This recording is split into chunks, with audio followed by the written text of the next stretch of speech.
It could be, especially if you live in southern Indiana going to any type of a fish fry. If you live in Kentucky for the most part, especially south of 64, you're probably going to be seeing mostly a chilly rain for the most part. Here's the scope of our winter weather advisory in this purple shade. It's recently been extended and includes almost all of Indiana except for Perry County there.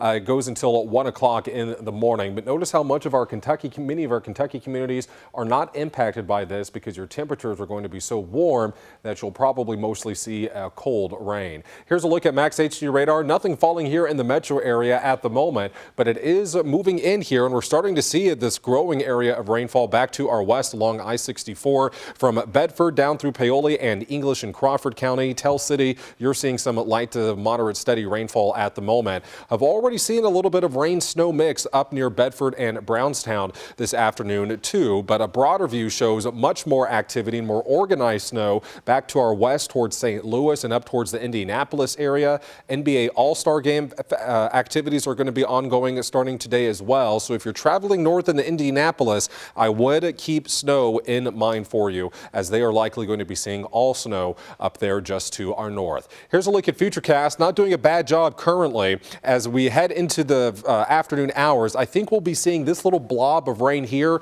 already in the metro area by about 1:30. So it's moving a little bit ahead of schedule for us. But our temperatures are going to be very important. By 4:30, still in the upper 30s to the low 40s. South of I-64, you're just seeing a chilly rain. North of I-64, your temperatures will still be above freezing, but I do think you'll be seeing mostly snow, but it would be a fairly wet and heavy snow that would most likely be melting soon after contact with the ground. Now by 6:30, that rain-snow transition line will start pushing southward along the Parkway system. We're still largely above freezing, but we're going to be very close to that freezing mark. And if we started to see any impacts on the roads, it might be starting around this time, but I think it would most likely be seen after about sunset for tonight. Even by 8 o'clock, we're still largely around the freezing mark here in the metro area. So our roadways are probably going to be primarily wet to start out, but if the snow comes down heavily enough, then we could possibly see a few slick spots.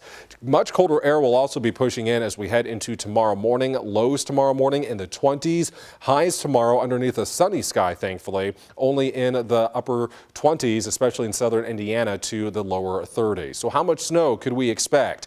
It's not going to be the most impactful snowfall event for us, but those highest totals likely north of I-64 in the Ohio River, where 1 to 2 inches will be possible. South of 64, most likely just a dusting up to about 1 inch at the most. So not the most snow, but it is a reminder that it is still winter, so this is not a surprise for us. It's been unusually warm for our February. Low temperatures for tonight down into the 20s. It is going to be a cold start to the day tomorrow, and the 7-day forecast, we're going to be warming up again fairly quickly. Back into the 50s on Monday, 60s for Wednesday and Thursday next week, but check out tomorrow afternoon. Those temperatures only in the 30s for us. So it is going to be cold, but it's only a brief cold snap.